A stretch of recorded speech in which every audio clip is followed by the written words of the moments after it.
ñun ci jotaay bi waaye it sëtam di turandooram di Cheikh Ibnul Arabi al Hafid fa tabarakallahu mu ngi teew ak ñun ci jotaay bi waaye ganuk suba mooy dalal gu ngoon kilifa gi ak nag ni ñu toll ci suñu xol dañuy dalal rek suñu kilifa Cheikh Tahir Fall bu Pire su ko defee moom mu dalal gan yi sëriñ bi ñu ngi lay nuyu. alhamdulilah maa ngi lay fay Cheikh Ibrahim di la jaajëfal bu baax ci taxawaay bi ak tànn sunu maam Cheikh Ibn Arabi li muy ki ñuy war a waxtaane tey wala auditeurs yi nga xam ne ñu ngi topp i rajo rawatina ni ngi topp suñu émission bi waxtaane magi réew mi magi lislaam bi di ci am mbégte lool di rafetlu tam retour yi ñuy am saa su ne dañ koy wax te duñu bëgg a tudd tur ndax dañuy bëgg a yóbbu émission bi ci beneen dimension bañ tudd diw te bañ a tudd diw mu indi jafe-jafe waaye ñiy feeñu di rafetlu émission bi ak di wax ni méthode bi ñu jaar rafetlu nañ ko bari na ca ñu ngi leen ci sant bu baax ñiy joxe tam seeni gendiku yoo xam ne ay wan ñu yoon la jàppale ñoo ñëpp ñu ngi leen di sant di leen gërëm bu baax a baax ni nga ko waxee nag tey dañuy dalal ñu tedd famille bu tedd ndax famille ku tedd la muy famille maam Fuutiyu Li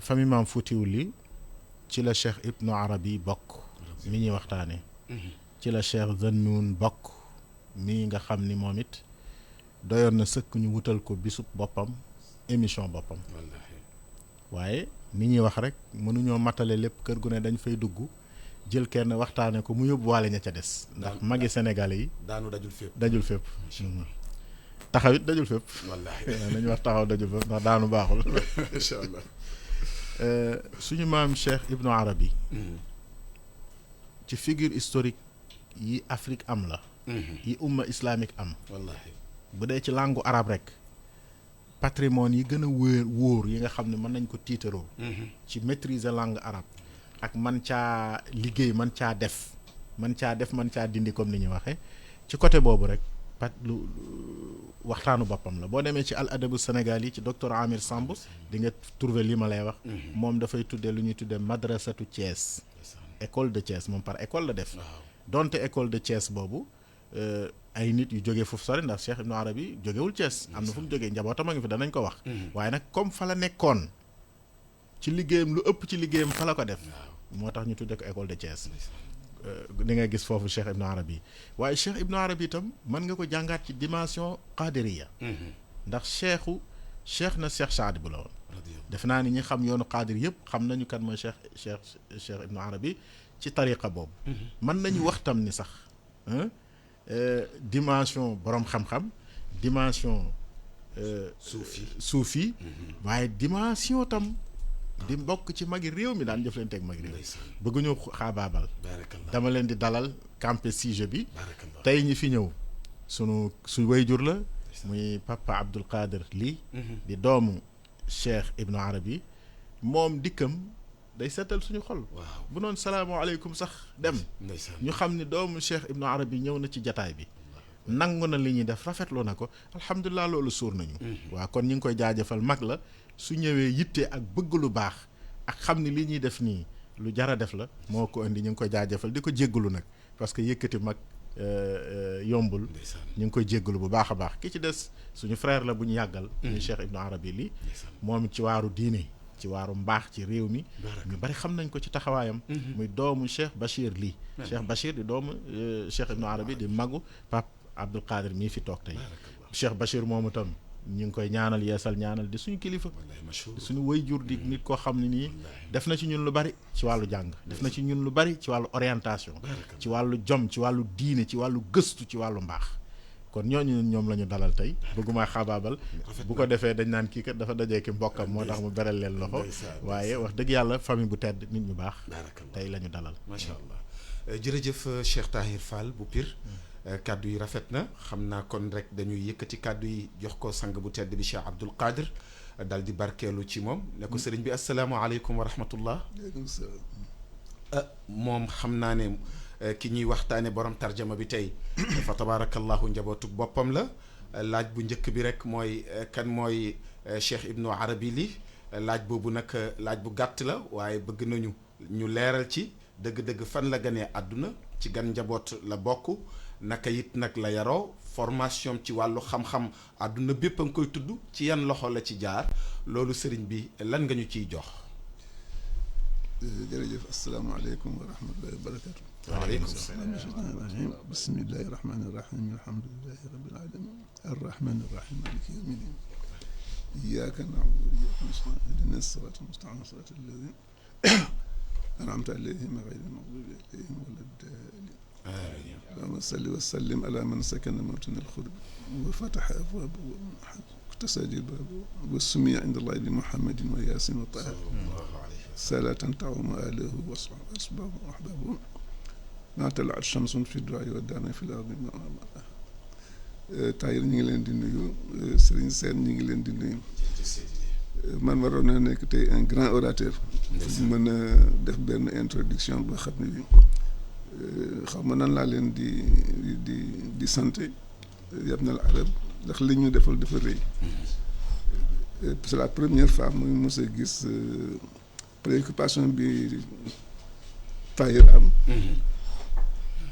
ba jagleel benn émission bu am solo suñu waajur ngeen baal ma de kii dama xaw kile dama xaw sec sec bi bon kile kon Tahir ñu ngi leen di ñaanal yàlla yéen itam yàlla na leen yàlla def mag def leen ay mag yu am ñam ci barke alxuraan ci barke asmaul husna question bi nag ñu dugg ci donc bañ perdre du temps mooy kan mooy Cheikh Ibnul Arabi Cheikh Ibnul Arabi wax ci moom lu yomb la waaye jafe na itam jafe na parce que contexte bi mu nekkoon moo tax contexte bi ñan ñoo fi nekkoon ñi ko féete woon mag ñu mel ni Cheikh Saad Cheikh Ahmad Bamba Hadj Malick ak ñu mel ni ñoom ñi mu maaseel moo doon ñaan Pape Khalifa Ababacar Sy doon kóllëreem doon mbokkam lépp lu ñu partagé seen lépp lu ñu partagé ñoom ñaar demoon nañ ba bokk benn la ak yeneen dinañ ci ñëw léegi ñi ko féete ndaw mën nañ ci cité ku mel ni Cheikh Tidiane Sy moom dafa bëggoon góor gi ndeysaan ak ñoom Abdoul Aziz ñoom ñëpp day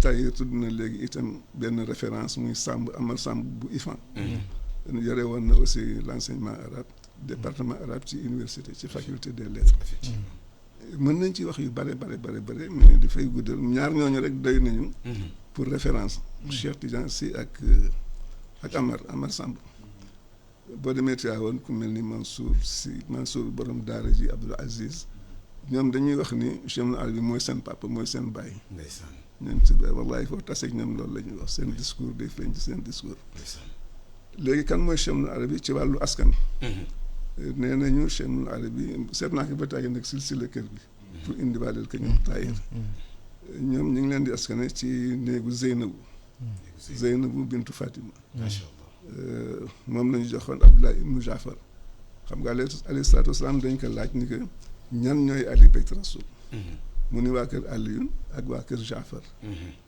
Tayaar di mag ci Aliyun xam nañ ko Jaafar xëy na ñu wax ci moom tuuti moo di xam ngeen ko sax d'ailleurs mais pour public bi premier gàddaay bi jëkk am ci Makka ñu jëm Abacha Éthiopie Jaafar mu conduire woon délégation waaw bi ñu demee ak yi ci xew yëpp day gudd Jaafar itam ci xare bu musaan am moo daan téye drapeau l'islam bés daf koy téye nii ñu dagg loxo ndeyjoor bi mu gaawantu di ko fab ak càmmoñ bi ñu dagg càmmoñ bi après malaaka yi ñëw yéege ko ci histoire bi mu ko nettalee suñu borom saxal ko ay laaf mu yéeg Tayaar mu ngi jóge ci baatu Tayaaratun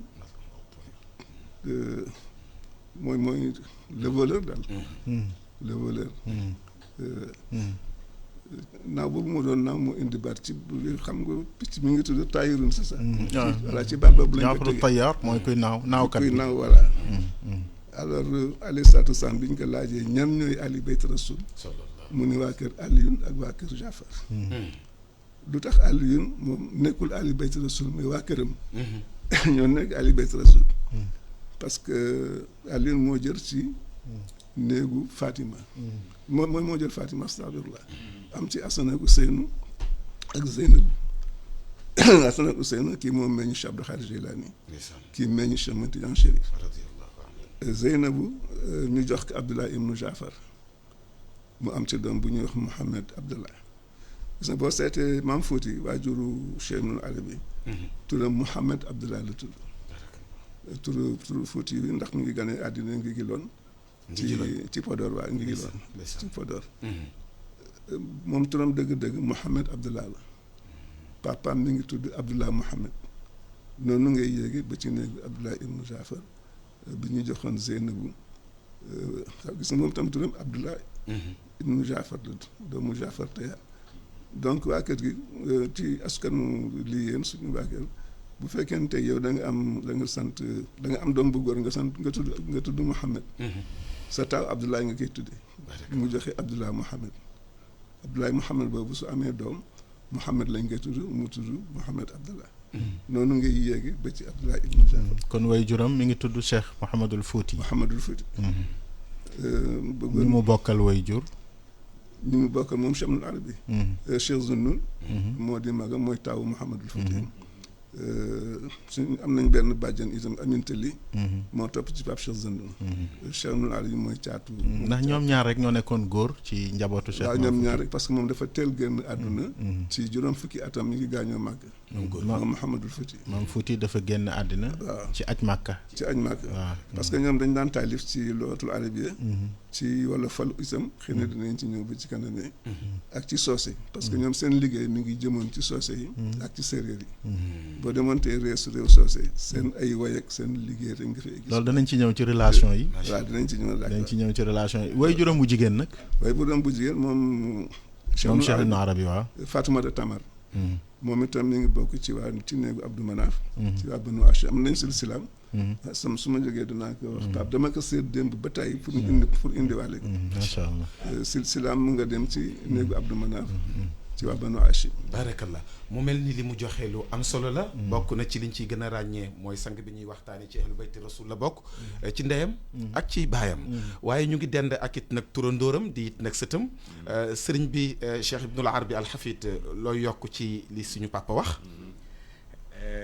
sa maam amoon na benn rakk tamit bu ñuy wax Cheikh Fati. ñoo bokk ndey. ndaxte bi sa maam Mohamed Foutiyou demee Màkk. Tahir xam na xiisa bi moom xam na ne mi ngi dem Màkk waaye xam na ne du ñëw. bi mu fa yàggee tuuti am na keneen ku dencoon sunu maam Fatoumata Tamar Ba mu am si Cheikh Fati. loolu moom mooy ñi nga xam ne ñoom. mooy la grande famille ak sëru Ibnul Arab. di fàttali rek ne Tahir wax na ko sànq ñi nga xam ne ñoom la Ibnul Arab njabootee ñi si des bareetuñu si ndigalu sunu xalifa sunu papa Cheikh Zenoun moom lañ fi nekkee xam naa ne waxtaan bi ni mu tàmbalee la waaye ñun ñu ngi koy ziar bu baax ñu ngi koy nuyu bu baax di nuyu ñi nga xam ne ñooy sama mag ak sama rakku Pape Abdoul Khadir Jeylani sama ñoom bàjjan Mariam sama ñoom bàjjan Mam Penda sama ñoom bàjjan Ndeyli ñoom ñoo nga sa rajo ba di déglu xam naa ñu ngi ñaan nag parce que xam nañ ne lii ni dañoo xaw a ragal koor tuuti te waxtaan bi waxtaanu koor la ak heure bi ngeen ko def yéen tamit xam naa ne ñu ngi ñaan balaa ñuy tarxiis séeréer yi ngeen toogal waaw voilà léegi sànq sam Papa Abdou Khadir wax na ko nga def attention depuis démb noté naa ne Ibrahima Sène laa toogal sam papa mi ngi koy wax sànq maam Ibnu Mahmoudan la gane àddina Mahmoudan fu mu nekk alors Mahmoudan dinaa jéem tuuti waaye Mahmoudan seen dëkk la waaw waaye xam nga seen maam waaw man laajaluma sama bopp fa laay jëm seen maam moo ko daggal sunu maam mi ngi nekk soo jëlee Tivaouane di dem Touba Toul 10 kilomètres de Tivaouane waaw fi ñuy wax tundu xaale Amar Fall mi ngi ci gox bu ñuy wax siinu xaali siinu xaali ku ñuy wax Matar Assaba waaw moo la ñu wax ni moo dagg Maam Mohamed Fouti bi mu jógee Fouta parce que ba mu nekkee Fouta njabootam commencé woon na juddu donc ku mel ni maam Cheikh Zanoun mi ngi juddoo fu ñuy wax Jaabali Duube soriwul Podor 1877 moom mi ngi génn àddina nag 1927 bi mu ñëwee ba tundu Faaleen yi sunu maam mi ngi ko njëkk a daggal fi ñuy wax siinu xaali waaye Mohamed Fouti ñu mu àndaloon dañoo bari woon macha allah ñu dem bu siinu xaali tuuti ci moom ñu daggal ko nag place bi ñuy tuddee Mahmouda place boobu moom moo nekk foofu ba léegi sunu maam Ibnu Arabi lii fa la gànnee àddina 1885 moom mi ngi génn àddina 1969 jërëjëf ma damay nangu sa casquette. waaw fan la Cheikh Ibnu Arabi jànge góor gi. waaw ma complété ci li Pape doon wax léegi. jotuma woon eggale sànq. Mouhamadou Fouti bi muy dem Màkka dafa ñoom dañ daan taalif ci soose. ci wolofal ak ci lugatul arabiyya mi ngi wax ci soose naan ijo silo taato bëriñ troisième bayti bi fàttali nag lawlaa wala mu ni gis na demam. waaye gisul dellu seen.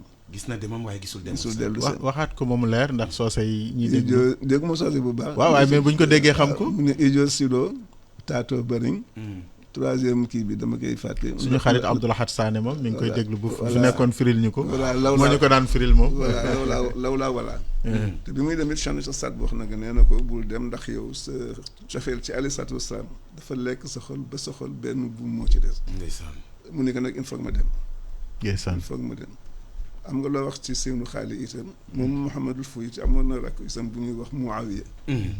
ñu ngi ko denc foofu ci seenu xaali ci benn kër lañ ko denc foofu. dama doon naa ko complété. lu ma fàtte woon la daal.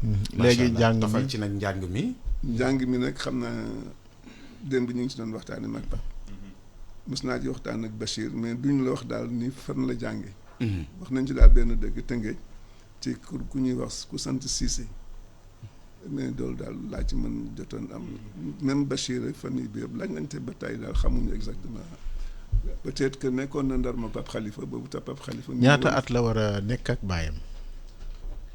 waaw bi muy nekk bi su maam Fouti di dem Màkka nag boobu moom dégg naa tout tànk dafa waroon na am daal ay juróom-benni at juróom-ñaari at yooyu. parce que jotul woon sax mën jàng. waaw mais niveau Cheikh Ibnu Arabi. danañ ñëw ci ay xasidam waaw il faut ñëw. xam nga moom dem sam papa mi ngi ñuy wax ne moom bi mu tolloo si dem jàng moom dafa décidé woon dem jàngi laxas dem jàngi.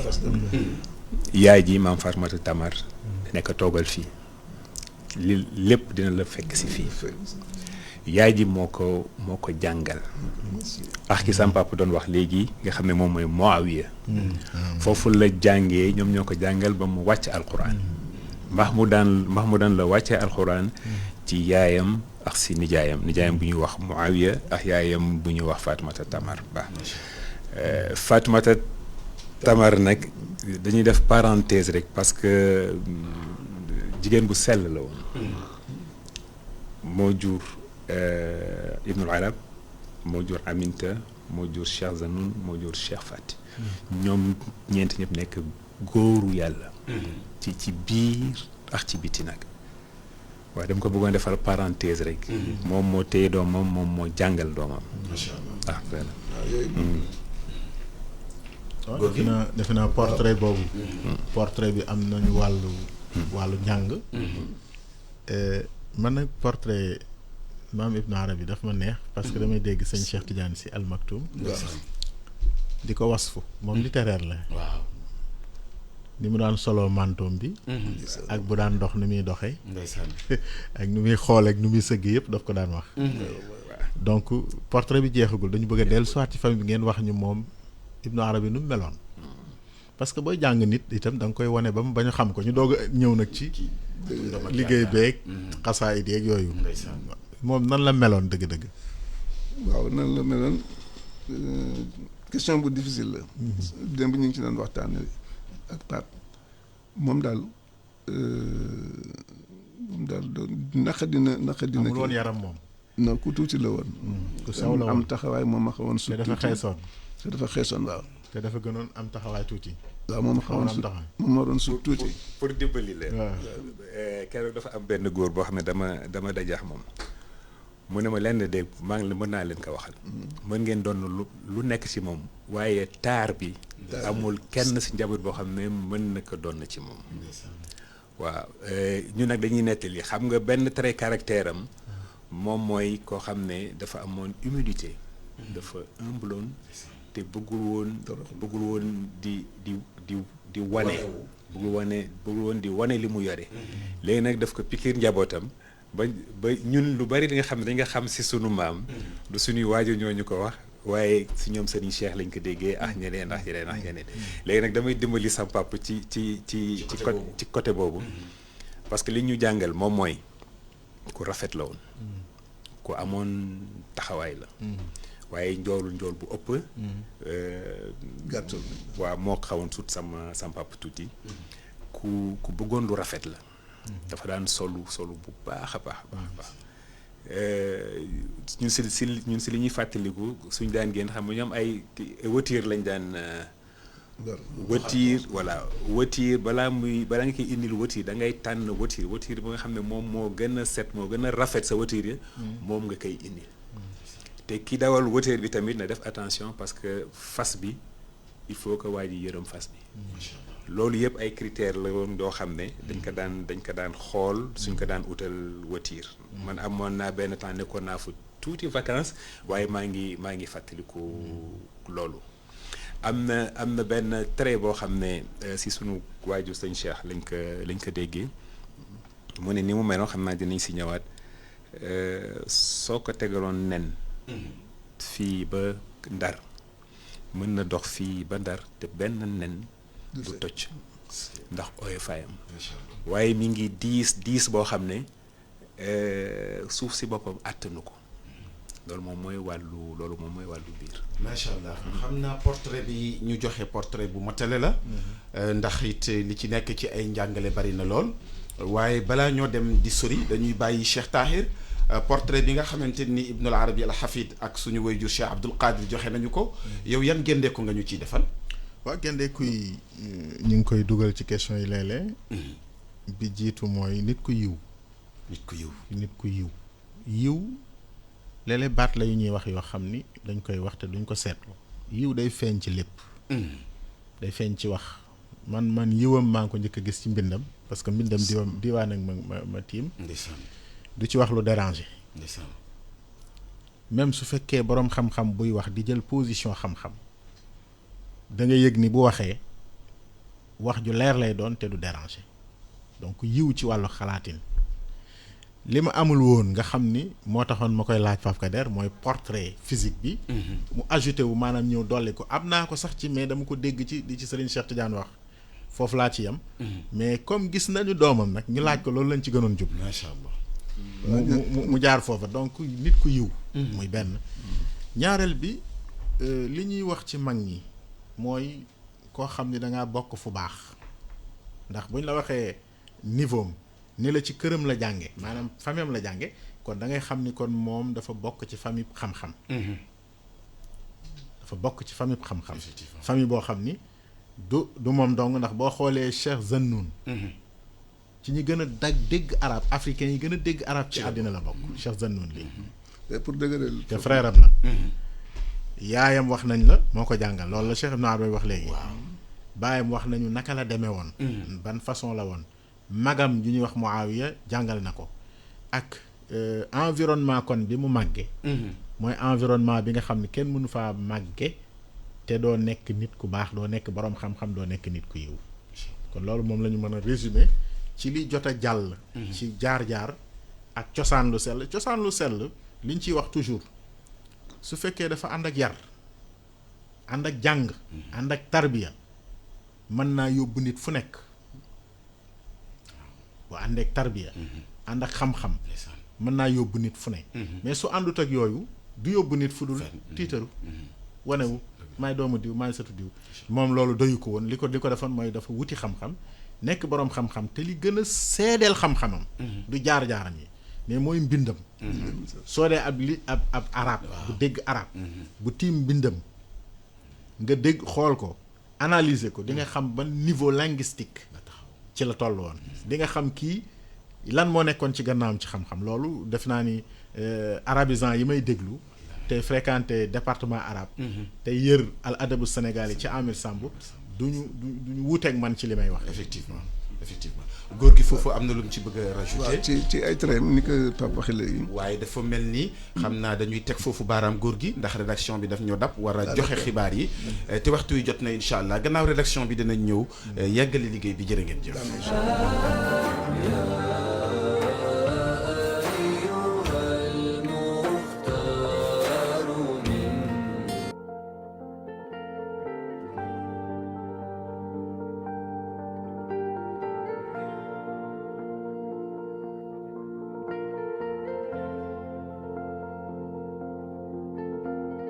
Dream for a day when there'll be no more misery. There's no more hunger, no need for shelter. Isn't there enough to share? Or is it that we just don't care? We're here for a day or two. Let me show you. Salam alaikum, salam. –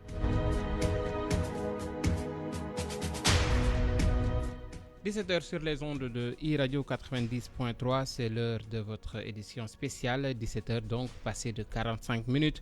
Une édition spéciale en format journal, si vous voulez, entièrement consacrée au coronavirus et dans une poignée de secondes, le développement.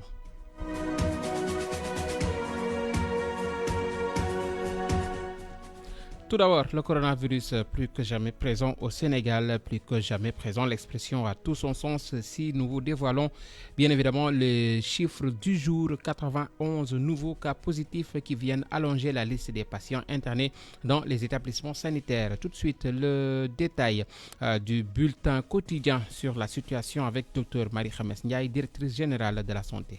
Ce vendredi 1er mai 2020, le ministère de la Santé et de l'Action sociale a reçu les résultats des examens virologiques ci-après. Sur 901 tests réalisés, 91 sont revenus positifs, soit un taux de positivité de 10,09%. Les tests positifs sont répartis comme suit. 88 contacts suivis par nos services, 3 cas issus de la transmission communautaire répartis entre Castor 1, Darminam 1 et Saint-Louis 1. 22 patients hospitalisés ont été déclarés négatifs et déclarés guéris. 2 cas graves sont pris en charge dans les services de réanimation de l'hôpital de Fann et de l'hôpital principal. L'état de santé des autres patients hospitalisés est stable. À ce jour, 1024 cas ont été déclarés positifs au Sénégal, dont 356 guéris, 9 décédés, 1 évacué et donc 658 sous traitement. Le ministère de la Santé et de l'Action sociale exhorte les populations au respect strict des mesures de prévention collective et individuelle. À l'instant, la directrice générale de la santé qui faisait le point à la veille des 2 mois de la présence du coronavirus dans notre pays. À cette occasion, le ministre de la Santé, accompagné de ses collaborateurs, va faire face à la presse ce samedi à partir de 10h. Au menu, la stratégie de lutte contre la pandémie qui a déjà emporté 9 vies au Sénégal. Point de presse à suivre demain donc sur les canaux habituels. Nous y reviendrons. Le ministre de la Santé et de l'Action sociale, Abdoulaye Diouf Sarr, de son côté, était à Ziguinchor ce matin pour s'enquérir de la situation de la prise en charge des malades du coronavirus au centre de traitement de l'hôpital régional. Le ministre qui a amené tout le matériel nécessaire pour l'amélioration des traitements s'est félicité du travail de l'équipe soignante, mais aussi a donc ajouté que ce combat est un combat d'endurance et dans la durée. Abdoulaye Diouf Sarr, que nous écoutons au micro de Assane. Ziguinchor, effectivement, a démontré à la face du monde une très bonne maîtrise de la situation. J'aimerais féliciter le gouverneur de la région qui pilote le comité régional de gestion des épidémies, mais féliciter le directeur de l'hôpital, mais surtout féliciter donc l'équipe que conduit le professeur qui aujourd'hui dans son speech a démontré que véritablement la situation est bien maîtrisée. Nous avons amené tout le matériel nécessaire en termes d'équipement mais aussi en termes de moyens de plateau pour améliorer les conditions de travail. Nous avons aussi évalué pour voir comment dans la durée continuer effectivement à apporter le soutien matériel nécessaire pour le centre de Ziguinchor. Parce qu'en réalité, ce combat-là est un combat d'endurance. C'est un combat dans la durée. Il ne faut pas relâcher. Il faut toujours regarder ce que nous sommes en train de faire et apporter toujours le soutien matériel, en ressources humaines, mais tout le soutien même psychologique. À l'instant, Abdoulaye Diouf Sarr, ministre de l'Action sociale et de la Santé. C'était dans une demande depuis quelque temps, vu la résurgence du Covid-19 dans la région. C'est le bâtiment du service médecine de l'hôpital régional Amadou Saïr Nguyen de Thiès qui sert de cadre pour ce centre. Occasion saisie par le médecin-chef de région qui annonce 65 cas positifs de Covid-19, dont 30 sous traitement depuis l'entrée de la maladie dans la région de Thiès. Isidore Alexandre Sen. Sylvie Audrey Diop Niafouna est infectiologue à l'UFR Santé de l'Université de Thiès. Elle fait partie de l'équipe de coordination du comité de gestion des épidémies. Le spécialiste nous présente le centre de traitement. La capacité d'accueil de ce centre est de 38 patients, dont 3 lits chauds pour les patients un peu plus graves. 3 lits chauds. Il faut dire quand même que nous sommes en attente de l'équipement pour ce qui est des 3 lits de réanimation, le lit chaud. Des cas graves peuvent être internés? On ne le souhaite pas, mais en tout cas, on se prépare à en accueillir. Ce centre pourrait connaître une extension d'après l'infectiologue. Il y a des possibilités d'extension de ce centre-là. Nous envisageons peut-être encore une vingtaine de lits. Dr Malik Ndiaye, médecin-chef de région, revient sur les cas de Covid-19 enregistrés dans la région depuis l'entrée de la pandémie. Thiès, Hambourg, il y a 21 jours, nous avions 26 cas qui étaient pratiquement guéris avec un suivi des cas terminés. Après maintenant, nous avons eu 3 cas communautaires à Hambourg et puis un cas communautaire à Thiès et c'est réparti. Donc nous sommes en train de suivre. Mais à l'heure où nous sommes, nous devons être à, si on introduit les statistiques de ce matin, quelque chose comme 65 cas de coronavirus confirmés. Mais nous avons sous traitement, pas de malades. Nous avons 917 contacts qui sont suivis et nous avons 51 voyageurs qui voyagent par la mer aussi que nous suivons. Après Thiès, Guéréo dans le département d'Hambourg est sur le point d'accueillir un centre du genre. C'est en tout cas ce qu'a fait savoir le médecin-chef de région, Dr Malik Ndiaye. Isidore Alexandre Sen, Thiès, iRadio. Isidore Alexandre Sen, Abdou Sahir Nguyen et non Nguyen. Le commandant de la police de Nguyen a effectué un tour dans les différentes écoles coraniques pour sensibiliser davantage les maîtres coraniques en cette période de crise sanitaire. Accompagné par des bonnes volontés, la police de Nguyen s'engage dans la lutte contre le coronavirus dans la cité sainte de Touba, deuxième épicentre de la pandémie. Correspondance à Touba, Gourondaklo. Le commandant de la police de Gouimbéneur ressuscite la police de proximité à Touba, d'où sa visite effectuée dans différentes écoles coraniques. Selon le commandant de Gouimbéneur, les maîtres coraniques doivent être sensibilisés davantage en cette période de crise sanitaire. La police de proximité est démarrée vers les années 2000 à Dakar. Donc actuellement, c'est ce qu'on a éveillé. On a vu que pour parer à ces éventualités, à la lutte contre la grande délinquance, au grand banditisme et à cette maladie, donc il faut faire une police de proximité, c'est-à-dire sensibiliser, informer, s'il le faut réprimer la population pour que au moins cette maladie quitte notre pays ou bien quitte notre zone qui est Touba. Une tribune pour ce infirmier à la retraite d'inviter la municipalité à accompagner les écoles coraniques. La mairie doit accompagner les daras car c'est alarmant de laisser des enfants dans de pareilles conditions. Je n'ai jamais pensé qu'un tel manque d'hygiène existe dans ces daras. C'est pourquoi nous réitérons notre engagement pour soutenir l'initiative du commandant. À cet effet, Touba reste le second épicentre de la pandémie du coronavirus, d'où l'inquiétude de Sendayou Dara. J'invite les pères de famille à ne pas laisser les enfants déambuler les rues pendant la nuit car ce n'est même pas sûr et je profite de l'occasion pour inviter les femmes surtout à aider les enfants talibés en cette période de crise sanitaire. Avec un nombre élevé de cas positifs au Covid-19, bonne volonté et autorités administratives poursuivent les campagnes de sensibilisation pour enrayer la propagation du coronavirus. Touba, Gourondaklo, iRadio. Kourundaklo, merci. Les personnes à la retraite veulent être prises en compte par l'État dans la résilience sociale. Leur souhait est que certains de leurs engagements ne soient plus honorés dans ce contexte difficile. Il s'agit de l'avance Tabaski qu'elles continuent de payer, ce qui n'arrange en rien ces pères de famille qui subissent les contre-coups de la situation actuelle. Et pourtant, à travers la mutuelle de santé des agents de l'État, ces personnes à la retraite ont contribué à l'effort de guerre avec une somme d'argent remise au ministère de la Santé. Voici le vice-président de la mutuelle en question, Ibrahima Amadjeme. Il est au téléphone de Antoine Diouf.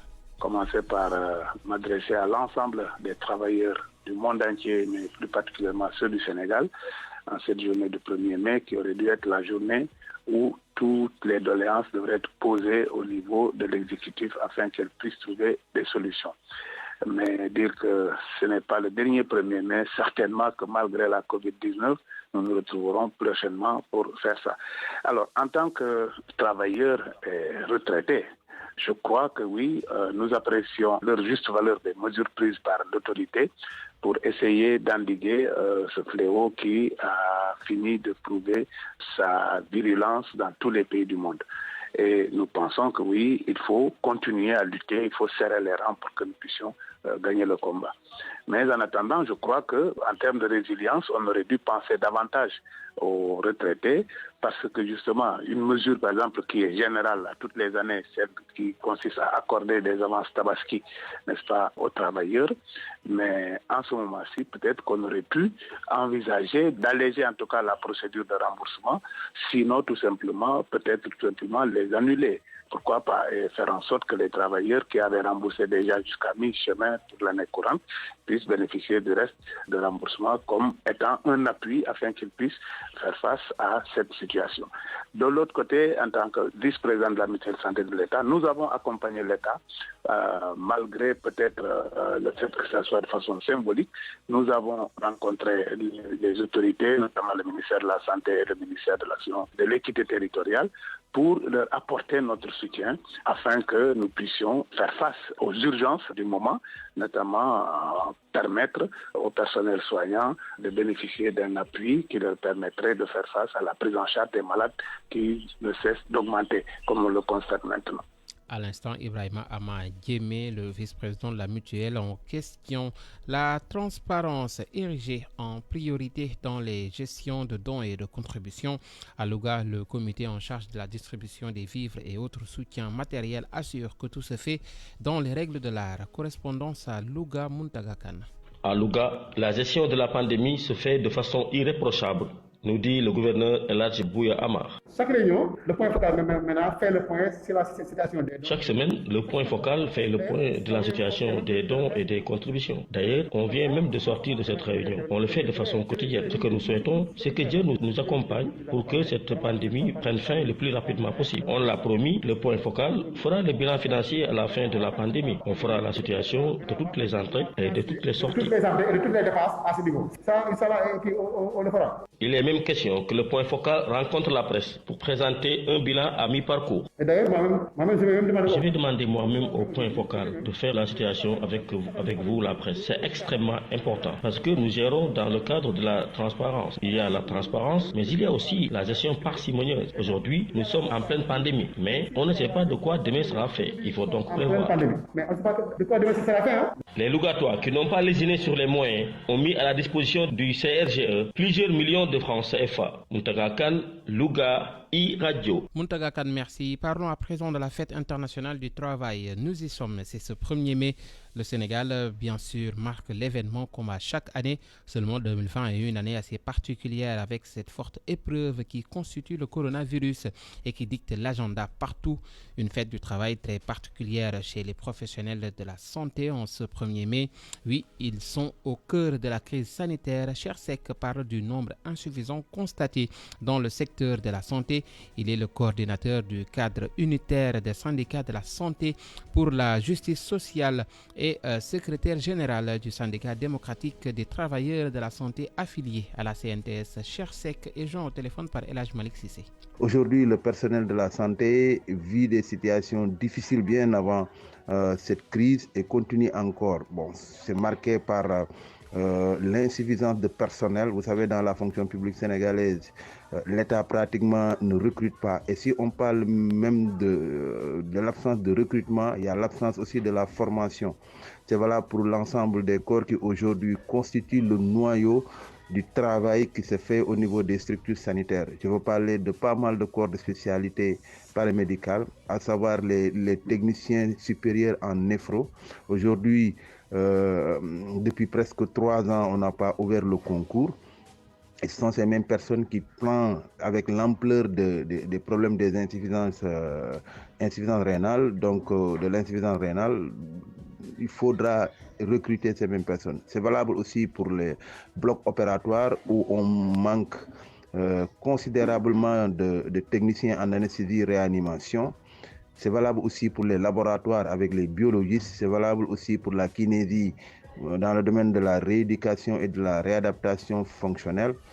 Le personnel infirmier aussi est extrêmement insuffisant dans nos structures sanitaires. Vous allez aujourd'hui dans les hôpitaux comme le Dantec où ils ont presque 1200 agents, il n'y a même pas 100 infirmiers d'État.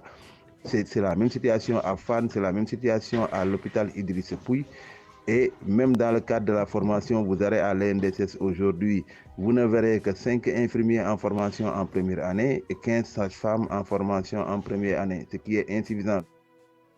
Ils sont nostalgiques des manifestations qui se tenaient à chaque fête du travail. Aujourd'hui, 1er mai, bien sûr, les rassemblements sont interdits à cause de la pandémie actuelle qui fait des ravages dans le monde. Même si le dépôt des cahiers de doléances n'a pas été possible, certains ont exprimé leurs préoccupations dans ce reportage signé Abdourahmane.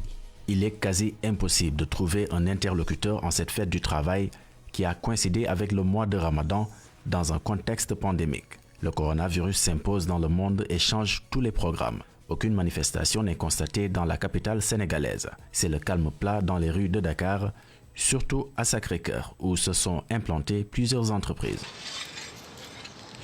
Quelques minutes après, nous nous rendons là où les principales manifestations se tenaient tous les 1er mai. La place de la Nation fait ressortir la même atmosphère, la quiétude, une situation qui rend nostalgique certains travailleurs. Il y a une grande différence par rapport aux autres années. Ce matin, je me suis rendu à la place de la Nation où je n'ai trouvé personne. Auparavant, nous prenions des affiches, nous marchions jusqu'au palais où nous déposions nos cahiers de doléances. Aujourd'hui, ça me manque énormément. Même si les centrales syndicales n'ont pas déposé leur cahier de doléances sur la table du chef de l'État, ce travailleur exprime ses préoccupations. Maintenant, ceux qui n'ont pas de travail, et puis c'est la frange la plus élevée, donc c'est carrément compliqué pour l'employeur de faire face. Et puis les conséquences aussi, on le sait, c'est le chômage. Donc beaucoup de gens vont partir en chômage technique, peut-être même ça peut durer, donc c'est compliqué. 1er mai 2020, une fête du travail, pas comme les autres. Abdourahmane, merci. C'est terminé pour cette édition spéciale Covid-19. Merci de nous avoir suivis. Merci à Serigne Saloudem qui a assuré la partie technique. Nous serons de retour à 20h et 21h encore pour l'édition spéciale en français et en wolof, entièrement consacrée au Covid-19. En attendant, ne décrochez pas. Votre émission Jotayu Makni va suivre pour bien évidemment les Seken et les Guéyennes pour ce mois de Ramadan. D'ici là, portez-vous bien. Vous nous écoutez sur le net, sur emedia.sn.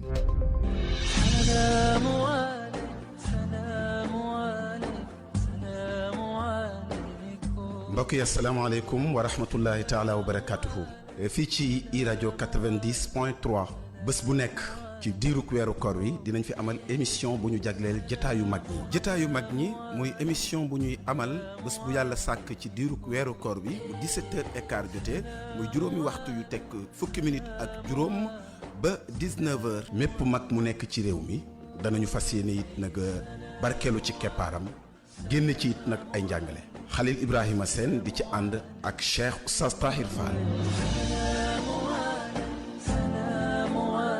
waaw émission bi Cheikh Ibrahim li ko tax a jóg mooy dekkal ndono mag ñi te ndono mag ñi mooy lislaam ndono mag ñi mooy xam-xam ndono mag ñi mooy baax ndono mag ñi mooy bennoog jullit ñi ndono mag ñi daal mooy lépp loo xam ni njariñ la ci Sénégal lépp loo xam ni dana yokk askan wi dana ko ñoŋal dana ko defar dana gindi ndaw ñi dañ leen fas yéene jàngat ci anam gu bokkut ak gañ leen daan jàng maanaam jàngat leen ci seeni jaar-jaar seeni mbind seeni jàngale seeni tëralin seeni joxoñ ñu fas yéene baaxe ko ndaw ñi man koo topp man koo jariñoo ndax yàlla defal suñu réew mi defal penc mi yàlla man caa sukkandiku teg ñu ci yoon teg ndaw ñu ci yoon yàlla ñu ci yàlla defal ndam ñu ngi ko fas yéene ànd ak yow incha allahu taala ci weeru koor bi yëpp. jotaayu mag ñi ci i rajo 90.3 18h ba 19h bés bu yàlla sàkk danañu toog ci keppaaru kenn ci magi réew mi gëstu ay mbiram càmbar ko jàngat ko ngir na xale yi mën a xam fan la ñuy teg seen tànk ci topp yooyu le sang.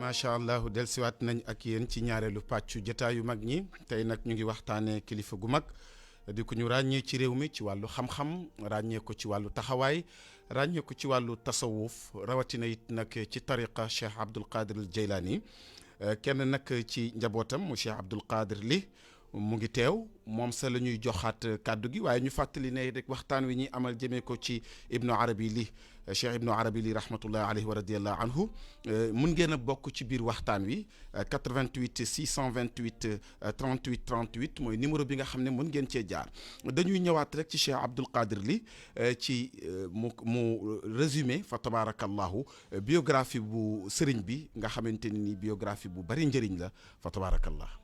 biographie bi ma complété d'abord par ci li mu doon wax ci affaire trait de caractère yi.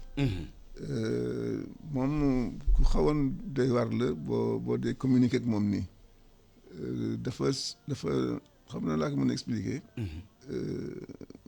suy wax sax boo def attention doo ko dégg bu baax il faut nga ñëw ba jege ko. nga ñëw ba jege mu wax ndànk dox bi itam dina dox ndànk buy ubbi ne bunt caabi ji su koy dugg doo dégg bruit ndànk ba mu dugg. su duggee mu ubbi ndànk ba mu bunt bi ubbeeku ba bunt te doo dégg karaj doo dégg dara doxam itam noonu la woon su musaan génn ni taxaw ci perron bi bëgg ku mu yónni taalibe yi dañuy toog di ak njaboot gi mu lay taxaw rek ba kenn ci ñoom seen bët yi daje mu daal di la woon nii wala pour mu wax ci kaw nii woo la boo ñëwee bu gisee sa kanam ñagas bëggul ku mu daal di leen demal bàyyi ko ma indi ci benn kii bu Pape Abdou Souley Ba bi ma leen wax de bu am solo la Abdou Souley Ba benn notable la bu nekkoon Kaolack. mi ngi nekkoon kër Maam Boutou fa la amoon soxna. Maam Boutou Sow ma nekkoon naa fa aussi mu ne leen door moo jëloon benn ci doomu Boutou yi. alors Abdou Souley mu ni koo fi xam tey bés ba bés dellu si weer ba weer dellu si at ba at dellu si daa gis ci moom sikk bu la génne ci moom. mu ni Cheikhul Arabi rek la gis ni loolu non seulement du la dal si moom mais toujours. am na lu lay ñu wax ci moom. am na lu lay ñu wax ci moom. ça c'est trait de caractère bare na mënuñu wax yëpp mais pour résumer daal defe naa ni waxu Abdou Souley Ba résumé na yëpp daal. macha allah barakallah. dégg nañ ne affaire séeréer yooyu moom. suñ ko ne leen suñ leen indi laan loo xam ne dañ siy xéewlu. waaw bariwul woon lu mu ko doon def. ndeysaan.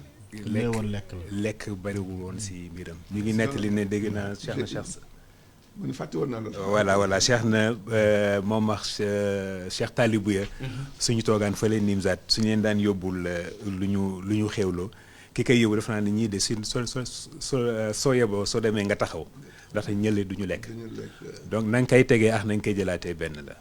caractère ak comportement yi ñu xamoon ci yonent bi ak saxaabaam yi dafa mel ni fa tabarakallahu gisaat nañ ko tey ci Cheikh Ibnu Arabi mi nga xamante ni moom la ñuy waxtaanee te loolu it Cheikh Tahir xam naa ne gendeeku yi ci nekk bari na waaye balaa ñoo ñëw ci yow nga di ñu defal ay analyse dañuy bëgg a déglu rek benn ci seede ndax it nag waaja gaaña ñoo ko xam fa tabarakallahu Sëriñ Abdul Aziz Sy Al Amin am na ay seede yu mu seede woon jëmee ko ci kilifa gu tedd gi tey ñuy waxtaanee ñu bokk déglu ko.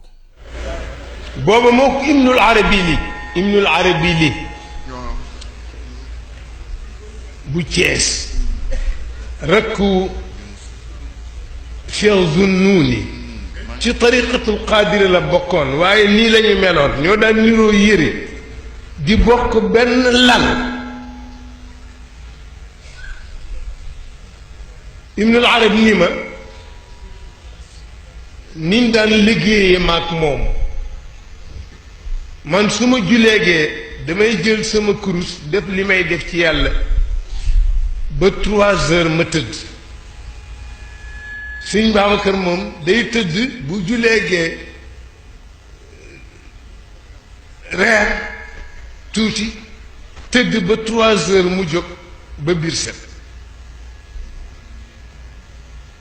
Ibnul Arab ni ma benn bés nag maa ngi toog ci digg la néeg bi yore sama kurus moom mi ngi tëdd ci lal bi di nelaw mais bayasir mu jékki-jékki mel na dañ ko petal mais dafa tëbe ci kaw lal bi ba laal plafond bi daanu ci digg néeg bi sedd guy.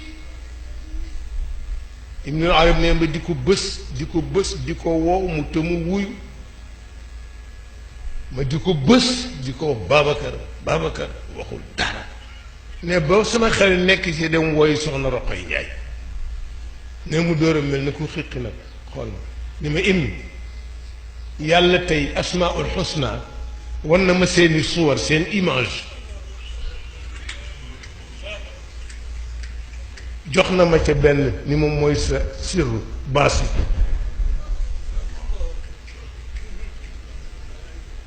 yàlla ko ni ko im yàlla tey asmaul xusna war na ma seeni image jox na ma ca benn ni moom mooy sa sirru mooy baasitu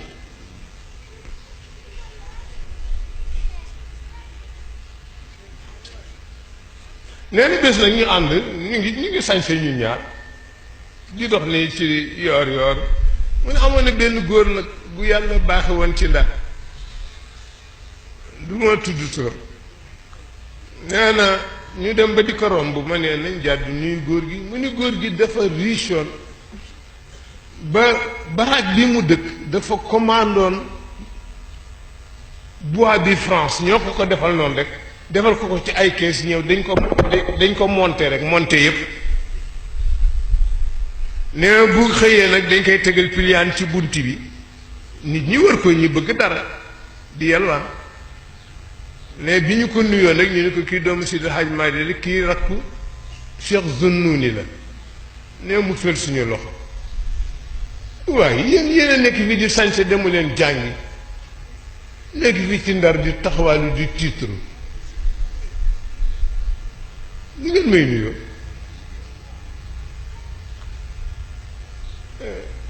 im ne ñu dem tuuti mu ne ma waaye yow yaa ma jàdduloo ci ku bàddoole kii waay Sëñ Babacar wax ko loolu yaa ma jàdduloo ci kii ma di ko nuyu mu toroxal ma nii waay waaye gis nga fi mu nekk fii mu toog bu déwénee sën lay doon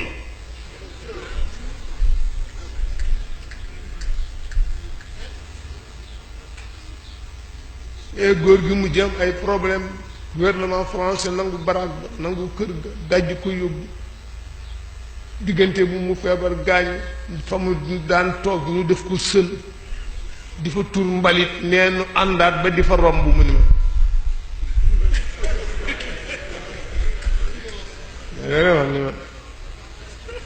ma ne ko waaye bàyyi jàmm baay yaa ko rey baay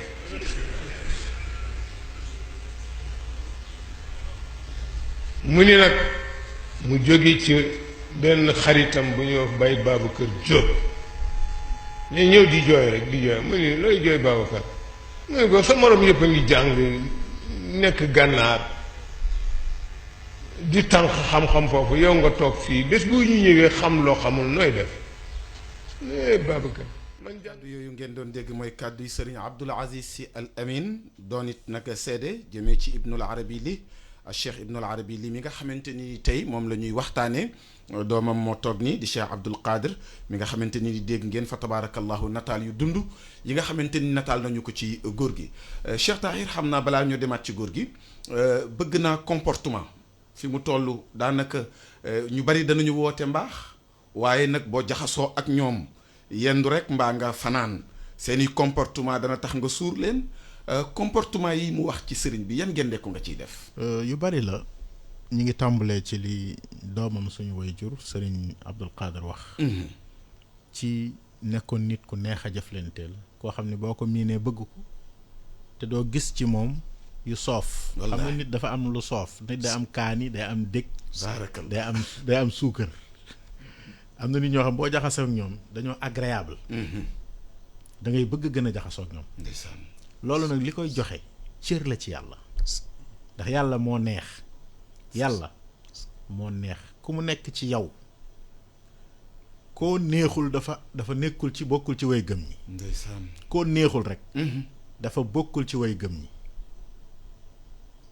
loolu benn la ñaareel bi mooy dimension jéggi am xam-xam rek tey ñu bare bari ci suñu génération bi rawatina ñi nga xam ne ñi ngi woote ak cëriñ bokk ci ay kër li ñu jiital mooy jàng ba mën a jommale mën a jommale rek waaw jàng ba mën a jommale mais yaru defaru nekk nit koo xam ni say cër dafay mokk ci jaamu yàlla waxuma la yambare de yambare ak defare bokkut maa la dégg yambare moom jikko la beneen affaire la wallaahi mais say cër mokk ci yàlla ànd ak fulla ànd ak dynamisme boo xam ni lépp dafay tege ci njub mais ànd ak yiw goo xam ni ku jaxasoo ak yow daf lay bëgg loolu la portrait bi di wane ci mbaax googu loolu day feeñ ci colu nit ki day feeñ ci waxinam day feeñ ci doxinam day feeñ ci jëflante yi muy jëflanteeg nit ñi boo ñëwee ci biir li Serigne Abdou wax da nga ci gis dimension bu kawe parce que ku ne xam na ni Serigne Babacar Sy defe naa ni Sénégal réere wuñ ko xam nañu ban dimension wala boog buñ ko xamul am nañu yaakaar parce que nitu yàlla am na foo xam boo fa àggul da nga naan li annani ana wa hum foofu ngay waxee ñooy ñoom ñooy ñun mënuñoo wax fi ñu toll mais xam nañu ni dimension ba ñu àggoon ñoom ñaar ñu bokkul ay ndab bokkuñu ay yëf duñu àgg foofu dimension ba ñu àggoon maanaam ñu bokk ay promotionnaire lañu woon ci wàllu yàlla promotionnaire ci wàllu yàlla bokkut ak sa taalibe ci wàllu yàlla di nga xaritoog nit di nga bokk ndey ak baay nit dina la jur di nga xaritoog nit gépp xaritoo mais du sa moroom mënu laa séen ci wàllu yàlla parce que mënu leen a bokk parce que tolloowu leen martaba tolloowu leen fi ngeen toll waaye nit ki di ngeen bokk tolloo ci wala bokk ci wàllu yàlla bokk yitte bokk li nekk si yoo nekk si seen dënn ba ngeen mujj mel ni da ngeen a bokk ndey ak baay ndax dootu leen amati ay question tabu seen diggante dootu leen amati ay limite loolu moo am digganteem ak Serigne Babacar waaye da nga ciy jotaat di nga ci gisaat leneen ba tey foofu nañ ko wax xam naa ko mel ni Birame Pouy mi ngi ñuy déglu la civilisation saint-louisienne waaw ndeysaan ndax Ndar tam dafa nekk dëkk bi nga xam ni fa la l'islam njëkk a tampaloo ak tubaab yi maanaam civilisation occidentale bi mu duggee Afrique dafa jël AOF def ko mu nekk capitalam waaye jamono boobu suñ mag ñépp ña nga Ndar dañuy dem Ndar ñu daje fa mu lu mu jur mooy xayte mooy civilisation wu xam nu ñuy def ba nekk jullit te nekk nit ku yiw macha allah nekk nit ku moderne en même temps nga nekk ku jullit boo ko xoolee ci intellectuel saint-louisien yi da nga ko ci gis loolu dafay firiwaat laneen ci wàllu comportement loo xam ne mën nañ ci tegaat loxo jërëjëf Cheikh waaye mën naa la waxaat benn sax ban mayaat mooy Serigne Cheikh Ibnu Arabi Qadir la ci cadre googu Serigne Babacar Sy Tidiane la macha allah xoola fi ñu àggoon waaw ci cadre googu ci lay taxaw Cheikh Ibnu Arabi rahmatullahi alayhi wa radiyallahu anhu ak tariqa qadiriya suñu góor gi Cheikh Abdul Qadir loo ñu ciy may waaw am na lu ma bëggoon wax léegi lu ma Sadio bu doon dee léegi xam naa daf ciy tenir trop Sadio benn ci trait de caractère yi benn xasida bu mu ci defoon moom Cheikh Ibnu Azim mooy fu muy wax naan arju min allahi taala xala ala min al mali alladi xad zala xata ura min akmali rijali maarifatan billahi zil jalali mu ni suñu borom defal na ko yëkkatiku boo xam ne bii dafay yëkkatiku ci comme amu àddina yi nga xam ne day jeex feesal magasin yi dajale mbooloo yi ba ku ko gis ci biir góoru yàlla mu gën ci yëkkatiku ci xam bu mu xam-xam-xamu maarifa waaw dañuy wax ni ñetti xeetu xam-xam moo am xam-xam bi ngay sàkkul sa bopp ak bi la sa borom di xamal muy maarifa noo gën a góorgóorloo nag bu la ko joxee dafay gën di la xamal ak xam-xam bi nga xam ne suñu borom xamal lu ko kenn moom nag nee na boo borom defal na ko ba nga xam ne dafay yëkkatiku ci kaw amu àddina yi nga xam ne day jeex ba ko gis biir góor yàlla mu gën ci yëkkatiku ci xam bu mu xam-xam moom maarifa wala ak mun a fànniyan ak egg bu mu egg ci boromam jaxasoo ak moom wala ak mun a fànniyan bi laay wa baaxiyan ak des bu mu des ci borom fanaaw baqa waaw loolu nag waaw borom fanaaw buntu bu garaaw la waaw kon ak mën a faniyeen fii laa yi wa baax yéen bi la istibaahi loolu itam xam ngi ñëw résumé personnalité bi am na yu des yeneen ak yeneen xaw ma temps bi du ñu ko may ndeysaan Saadi bu ma ci sonal ba ni woon dinaa macha allah question bi lan laati encore ci saat bu boobu sa laay jaare relation Cheikh Ibn al Arabi ak al Qadriya waaw ak Qadriya moom Pape doon na ko junj sànq Cheikh Saad bu moom la mujj Cheikh na sa Saad bu waaw moom la mujj Cheikh Chérif boo xee dañ naan Cheikh Ibn al Arabi mooy caatu Cheikh Saad bu allah ñi mu mujj seexal mooy Cheikh Ahmad Diop Ndongo papay Cheikh Saad bu Diop ak suñu benn waajur bu ñuy wax Cheikh Ahmad Seck bu Thiénaba Cheikh Ahmad Seck waaw comme góor gi moo ci gënoon a tuuti ci wàllu âge moom la mujj seexal moo tax ñu naan Cheikh Saad bu Cheikh Ibn mooy caatam mooy caatam alors relation yi mu amoon ak Cheikh Saad bu xanaa ñu wax ci benn poème rek benn xasida waaw dana wane bare na li mu wax ci moom Cheikh Saad bu mi ngi ko naan naka laa ci encore inal arabi muazabin raysun wa rawsun fi biladil maghribi man jaawu li arabi naa la muna wa naa la fawq matlabi wa man ataaka hariban li ko rabi amanu min sharia rabbu nabi wa man daa qawle zalil kazibi fa xullow alkazibu laysa madhabi Allah Cheikh Saad mu ne inal arabi bu ñu sellal bi mu ne que raysu nga rawsu nga raysu taw la taw baame taw dana jëriñe dana lore waaw mu ne kilifa la itam ci biir wali yi te kilifa itam rawsu mënuloo ko nekk tant que amuloo deretu ali bayt rasul mu ne que rawsu nga kilifa nga ci biir wali yi mu ne soo ñëwee ci moom nag di wut si soxla mu ne soxla boobu dana faju ak leneen loo séntuwul woon mu ni wax yéen nag su amee ku ci am ñaari xel nga nekk Cheikh Saad bu moo ko wax man Cheikh Saad bu du ma fenn alkazibu laysa madhabi ak yeneen yoo xam ni wax na ko ci Cheikh Ibn al-Arabi temps bi du ko may pour ñu dugg ci yu bare mais bii rek dayoon na day na déjà pour wane digganteem ak Cheikh Saad bu nu mu demee woon baarakallah gannaaw Cheikh Abdoul Qadir xam naa damay jox Cheikh Ibn al-Arabi mu am lu mu ci njàmbaas salaamaaleykum allo waaleykum salaam wa rahmatullah kooku tonton Tahir waaw Ndeye Fatou Sakho Cheikh Tahir waxal ak moom soxna Ndeye Fatou Sakho bismillah soxna Ndeye Fatou waaw da ngeen laal fu doy waar tey ndeysaan waaw suñu maam jooju man këram laa juddoo ndeysaan maam Cheikh Ibn Arabi lii moo doon denc sama maam ki jur sama yaay ma wax leen digganteem ak maam Alaaji Aman Njegéen rek daf ma nettali benn histoire ne ma Ndey Faat ma ne ko waaw mun ma xam nga sa maam gis na àjjana te kii yëgu génnagul àddina mun ma yaa ngi fàttaliku feebar bu metti bu mu feebaroon ma ne waaw mun ma dañ koo won àjjana rek loolu dugg ko ba feebar ko loolu maam Alaaji Aman Njegéen moo ma ko nekk maa ngi ko maam diggante Alaaji Aman Njegéen yi nga Cees ñetti famille yi Njegéen Saaxo lii benn famille la wóor na ndeysaan macha allah jërëjëf wallahi ndeysaan waaw Ndeye Fatou Sakho wax na dëgg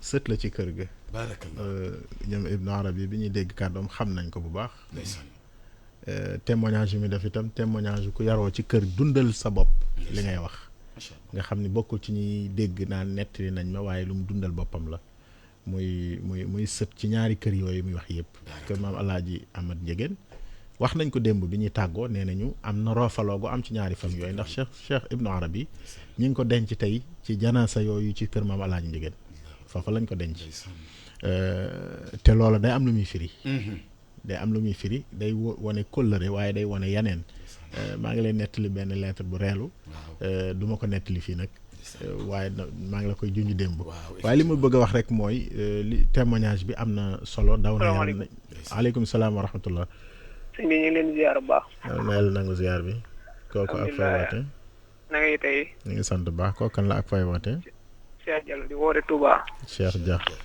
waa Touba ana waa Touba ñëpp nga fi ñuy sant yàlla bu baax alhamdulilah tabarakallah macha allah leen di ziar di rafetlu waxtaan bu baax a baax yàlla nangu ziar ñu ngi la koy delloo émission bi moom am na solo lool jërëjëf ja léegi moom danañu yee ñu ndaw ñu baax a loo baax. ñu mënoon a baaxe wala nga mën ko laaj ci ku tedd ko fi ñu waxtaane mi Cheikh Ibn Arabi Ly. waaw allo c'est Cheikh. waaw ñu ngi leen di siyaar bu baax a baax. waaw waaw Cheikh Tahir nee na loo jàngee waxtaan wi am solo bu baax a baax. waaw. ñu ngi koy teew bu baax a baax a baax. jërëjëf. day wane ne mag ñi démb yi ñëpp benn daan woon rek. waxtaan bi daal ñu ngi sàkku ci kilifa yi. maanaam bu koor gi jàllee tamit moom ngeen koy def ndax dana tax ndaw ñi xamul woon xamee ci lu bëree bëri daal. incha allah Mamadou Ibra Kane mbaa yaa ngi dégg. waaw waaw ñu ngi koy déglu maa ngi wax ak Mamadou Ibra Kane Mamadou Ibra Kane. waaw. waa Touba nee nañu nañu def waxtaanu bu koor gi jàllee. waaw na nga dégg bu baax a baax. maanaam daal mag ñi fi xaj ak ñi fi xajul ñëpp rek. wallaahi. waaw ñu ngi ñaan bu baax a baax nag ci barke bi yàlla. ak yonente bi mbas mi. amiin suñu borom génne ko fi. amiin yal na ko yàlla soreel àddina yëpp soreel ko mboolem bi nga xamante ni ñoo koy jaamu yàlla chaque jour. duñ ko mooy mukk. lépp lu mu digle ñooñaa nga ci. lim tere tamit ñooñu jëruñu si yàlla nañu rusee ñooñu ba jële ko fi. amiin waaw barke bi ñu ngeen di waxtaanee ak ñun ñuy bëgg a ñëw ñëpp rek. amiin jërëjëf Dia jërëjëf Dia nil ñu waa Touba bu baax jërëjëf. macha allah xam naa dañu tolloon. Cheikh Ibn Arabi voilà fi ñu jox la jox Cheikh Ibn Arabi. jërëjëf sama papa mi ngi doon wax diggante Cheikh na Cheikh Saad Bou ak sunu waajur. jàngal nañ ñu ne moom la mujjee seexal. te ba mu ko seexalee ba pare. di tàggatoo moom nekkoon nag yaa ngi noonu di dem waaye loo dégg ci yoon bi bul dellu si. bul dellu si bi mu demee ba ci yoon bi am na lu mu yëg. waaye mu continuer rek bi mu continuer ba àgg Ndar toog tuuti ñu ñëw wax ko benn mbir bu xaw a tiis ne Cheikh na génn na àddina. ni mu jaxasoo woon ci biir tarixa bi terewu ko woon di joxe wérdu xaadar ak wérdu tiijaan. keroog am na kenn ku ñëw si sampap Bachir pour mu yeesal ko bi mu waxtaanee moom nag te moom tiijaan la. góor gi ne ko waaw après nga ñëwaat moom mi ngi doon xalaat sunu pap Mansour bu maam Abdoul Aziz wala kenn si xaritam yi pour kooku dem ci moom. bi mu ñëwaatee mu ne ko man yow laa wax ndaxte sa waajur bu góor Cheikh Ibn Arabi Ly moo ma jox wérdu Tijaan yow laa bëgg nga yeesal ma. moom noonu la demee woon. amul woon frontière ndaxte ku dem ba sa borom ñëpp xam nañ ne tarixa yi moom pour àgg sa borom la rek. waaye xumbaay. bëggu ko woon trop. waaye am na benn bi sama papa mi ñu koy nettali démb. koo xam ne xaadar la ku mënoon jàng la ñëw nag wañ loxoom ba def ay jàng yu neex sa buntu kër ga dégg naa jàng yaa ngi xumb nag mi ngi bari nit bi ñu demee ba sa ëllëg sa waaye ñëw si sa maam nag waxtaan woon ne ko waa góor gi sunu jàng bi démb de neex na lool waaye yow jëm naa la xëcc jëm naa la yëngal waaye yaa ngi ne tekk rek mu tontu ko ne ko bi ñu tàmbalee rasulullah sallallahu alayhi wa sallam moo nekkoon jëmmam moo fi nekkoon moo tax sañu moon bouger. Alioune Seck bu Nguraan moo ko doon. Alioune Seck bu Nguraan. moom moo ko doon moom moo ko doon wax. ni mu taxale woon ndax. boromam am na ku nekk ci ligne bi. ñu jël ko asalaamaaleykum. maaleykum salaam wa sëriñ bi ñu ngi lay ziar bu baax. ñu ngi delloo ziar. jërëjëf. man la Cheikh Souleymane Sakho. ci Thiès Cheikh Souleymane Sakho jërëjëf Sakho. ok dama taal suma rajo léegi yem ci émission bi. dëgg la. ñuy waxtaane Cheikh Ibn Arabi Ly. radiyallahu anhu. defe naa ni maa ngi jokkoo ak waa plateau bi foofu. waaw yaa ngi plateau bi. mangoog maa ngi nuyu kon Cheikh Tahir Fall. maa ngi lay fay Cheikh Souleymane gëj naa la gis lool. waaw wallaay gëj nañu gisee waaye. ñu ngi lay bëggee. moo di ñett yàlla wax ci alxuraan. afala taxiluun afala tazakkaruun afala yaalamuun yaa ngi si. alhamdulilah ndax yàlla waaw ndax yàlla def ku ko yëkkati jëmale ko ci mag ñu baax. dëgg la. mel na ni yaa ngi toog ci jotaayu zikr. wallaahi. te nag li ma ci gën a neex moo di ñun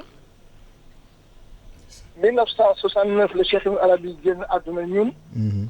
am na luñ ci mën a témoigner xam naa ne dana xaw a nekk lu doy waar sax ci dégg. waaye dafa am dimension wu suufi bu mu amoon boo xam ni. ku ko yàlla xamalul doo ko mën a xam ci moom. li tax ma di leen ko wax moo di. kii woote sànq suma grande sœur la. boo xam ne yeggul waaye li tax ma di leen ko wax moo di. gis nga Pape Ibn bu muy wax sànq ne wala tonton Kader nee na. maa ngi koy nuyu. au passage. ak Cheikh Kébé ak ñoom ñi fa toog ñëpp. sànq bi muy wax nee na. yaayam am na fu mu toll woon ak moom bi ñuy laaj naan Cheikh Ibn fan la jàngee daf ko ne. toogal lépp dina la fi fekk. billaahi wallaahi taalaahi man fii la ma fekk suma biir néeg. wax ma loolu. alhamdulilah. waaw lu ma dund ak moom la. Cheikh Ibn Arabi toog ak man mureeku ba ma gis kanam gi. loolu maa koy waxee yàlla nag ci weeru koor lu ñu nekk. mu ne ma ndax mokkal nga sar sàngam ndax wax ji li ci doy waar moo di du waxtaanu rajo. ma ne ko waaw mu ne ma ubbil sa téere ma ubbil sama téere mu ne ma. ndax mokkal nga ko ma ne ko waaw mu ne ma def ko lim bii. xam nga lim bi ban la. 1101. am na bés maa ngi ci waxtaan ak doomam bu ñuy wax Sidaat lii ndax suma waay la woon suma tonton Sidaat. mu multiplié ko par 66 mu jox ko 66 666 mu ne ma lii dëgg la suma bàyyi la ko jox.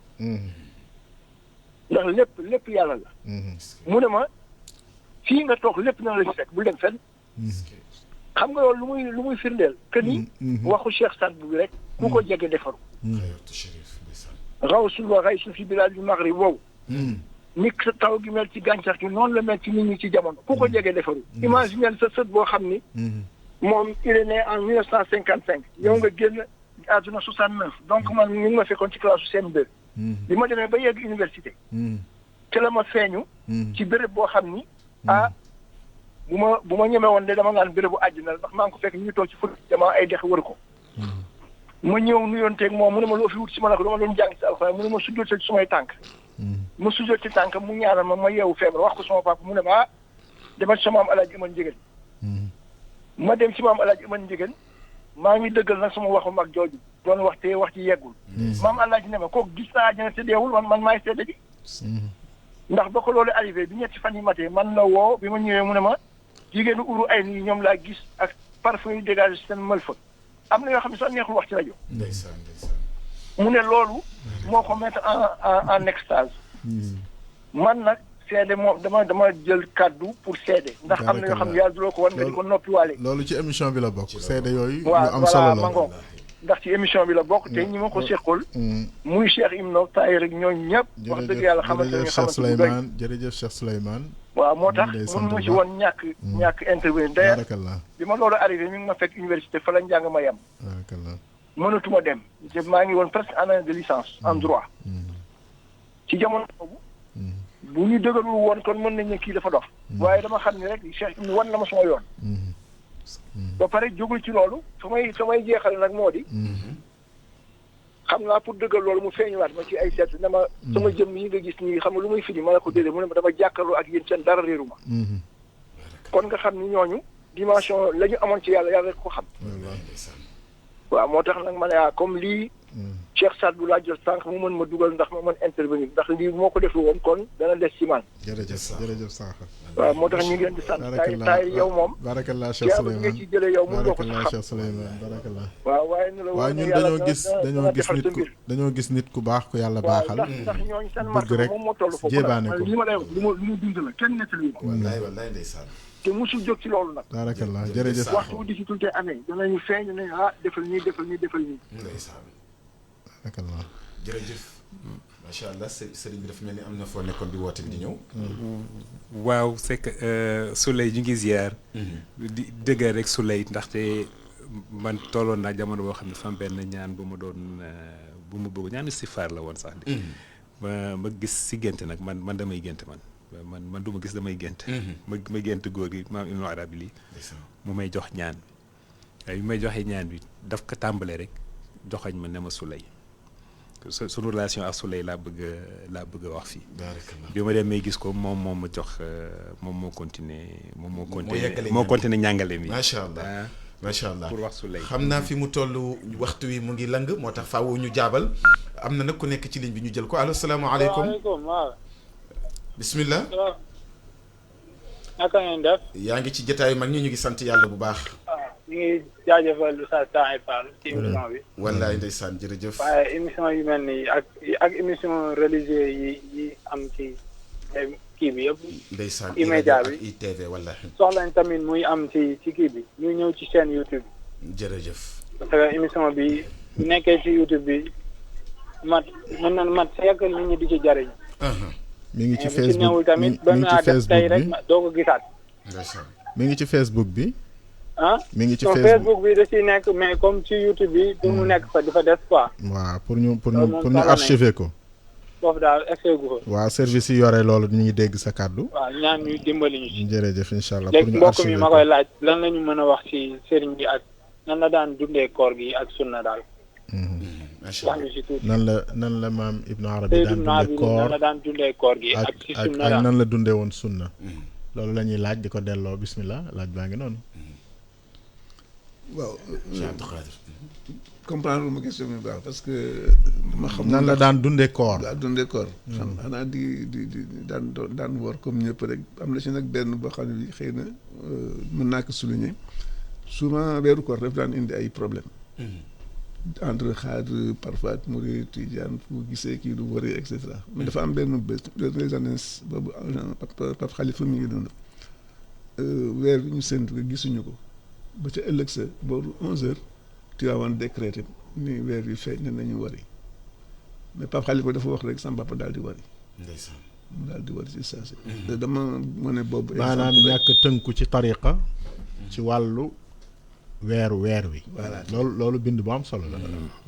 maanaam tënku ci doyloo kii ngay doyloo doonte bokku leen tariqa. macha allah allo salaamaaleykum. allo salaamaaleykum. mu mel ni kooku rëcc na xam naa sax dinañ jaabal tuuti ñëwaat ci relation ak kilifa yi mu bokkaloon jamono jéeg diine ji. voilà très bien. foofu sax laa la bëggoon posé ndax daañ ci effectivement lu foofu lan moo nekkoon relation ak kilifa diine yi moo xam ñi mu bokkaloon réew mi donte que ne bokkuñu tariqa.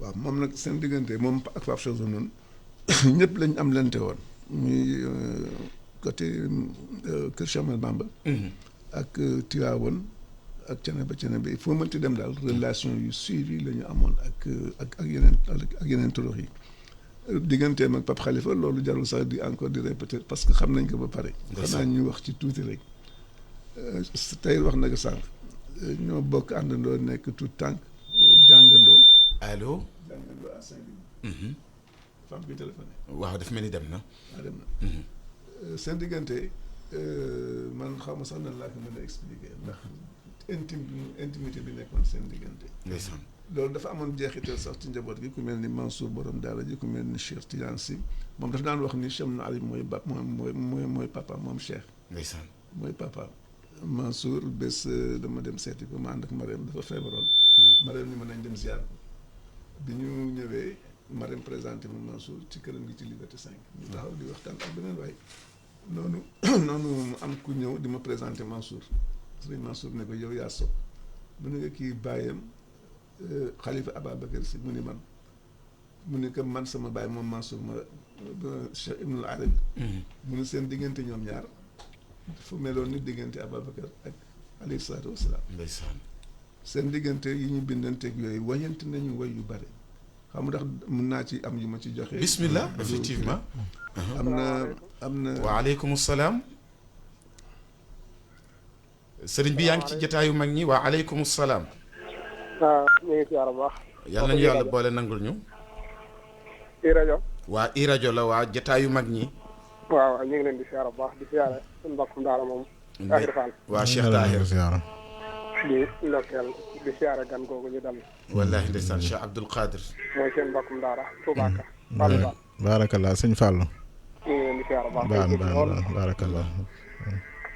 dëgg yàlla bëriwul lu ñuy woote ci rajo daanaka démb ak tey rek. ndeysaan ka. waaye dëkk ci mag ñi rek.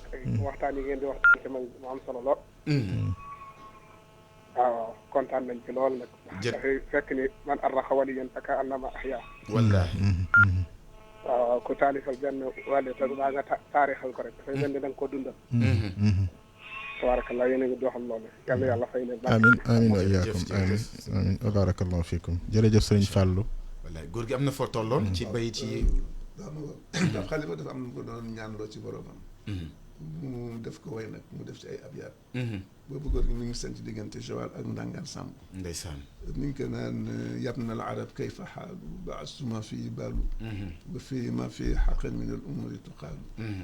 ما جالوا في جوال وهل كان فيه وصال فافتح براس حبيبي لم يدري أين مجال عرب بنيخ منك والله منك لو أني منك لو له عن الفتح سؤال لو فتح ما يقدر كده والله منك دال لك العليا والكمال بخليهم قدوة والله لك العليا والكمال لك الثناء والجلال منك يكتب أكوي نيلنا لا sanaa itam moom itam mi ngi mel ni buur yi suñu leen di introniser yooyu ñu leen di tegal seen bopp yi daraja la xam nga mu ne ko loolu itam teg na nga daal teg yu rafet moom Pape Khalifa ndeysaan góor gi itam mi ngi koy defal benn kile ci événement Tivaouane yi amoon ci jamono réeroo yi amoon nag diggante suñu kilifa yi nekkoon foofu ci kër yëpp lay am dëgg la alors noonu góor gi nag di delloo si Pape Khalifa di ko delloo si di ko wut nag ni ko yow yaa war bale ndaxte Hajj Malick bi mu nekkee ci xar di waaj a def am na lu mu la déyoon mu ubbee ko nag benn nuyoo bu am solo li nga ko naan salaamun kama il muzni bal huwa axzabu wa kal miski min rayaawu bal huwa atyabu wa kal badri min nuurin wa kal shamsi bahjatan wa kal rawdati gannaayi bal huwa axsabu nuyoo bi ci kan la jëm ilaa man baal irfaani wa judi wa tuqaa chimali yataama man huwa mawridul azim Cheikh Ibn Arabi mooy wax mu waxagul ki mu doon nuyu ba léegi mooy kan xalifatu nuuru diini chamsu samaayi wa badru dayaji wa samsamul adb mu ne nag zakiruna ahdan qadiman li malikin wa xusin wa saxbaanin mata xaama yaxtu mun waxtu wu nekkee ci tribune bi ci minbar bi di waaraate dafa ñuy fàttali imam Malik xusin ak saxbaan ñetti ay orateur arabe lañu orateur arabe xus ak fabaan mu nekk fa baxluka mawrudun wa zilluka waarixun wa xawluka masmuun wa judika sayib macha allah mu nekk soo doon géej ñu ni sa plage lu ñuy fréquenté la soo doon garab ñu ni sa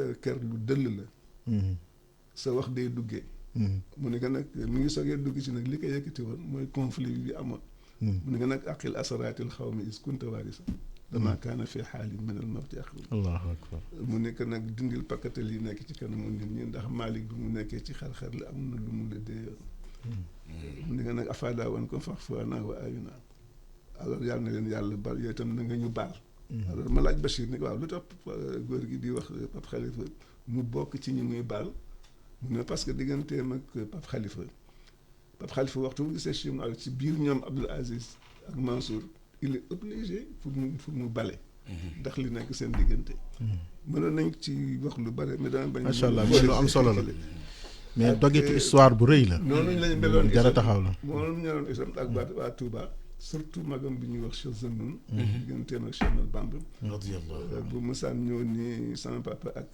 Pape Cheikh Zanoun Cheikh Ahmadou Bamba ñëpp lay yeewi ñëpp lay yof itam mën nañ ci wax yu bare mais jotaay bi kiliwu ko mayewu ko xanaa ana taanaa ñu yem foofu rek baarakallah Pape su fekkee am nga loo ci ko waaw Pape loo ci dolli waaw li ma bëggoon àgg de moom mooy dafa leen di yeewi te tamit moo leen daan su leen xeli ataaya mu leen xeli ataaya si loxo ndeysaan xam nga waajur day def loolu si digganteem ak kiyam parce que dafa jëloon Cheikh Zanoun ndeysaan ne ko nangul ma nekk sa baay nga nekk sama doom ndeysaan waaw noonu la ñu demee woon ndeysaan daf ko fóon sax daf ko fóon ba màtt ko mu nga fóon Zanoun ba màtt ko mu ne ko Cheikh yi daal la mu ne ko du dara du cofeel gu tar ma am ci allahu xam ci ko nga nekk sa akbar woon Mouhamadou Fouti mooy sa waajur dinaa ñaan yàlla jur la allahu akbar moom Cheikh Ahmadou Bamba def na ci Cheikh Ahmadou Bamba 46 xasaayid 46 xasaay. 46 xasaay.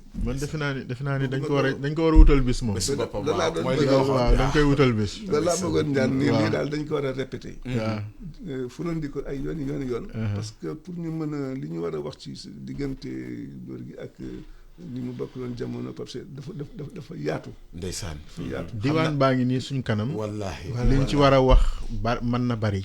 waaye waxtaan wi moo tëddoowut nga mën a tiim diwaan bi liir ko. wallaahi li nga indi ci témoignage. waxuñu ni doy na waaye ubbi nañu bunt xamal nañu. benn niveau linguistique bi ñu doon junj léegi. xamal nañu ñaar itam correspondance bi ak moom tànk yiw yi mu doon dox ci këri diine yi. ak respect bi nga xam ni këru diine yi joxoon nañ ko ba mu nekkoon benn doyen boo xam ni su ay jafe-jafe amee te nit ni nga ko waxee àddina saxaaba yi sax bi fi yonent bi sallallahu alayhi wa sallam jógee coow am na fa.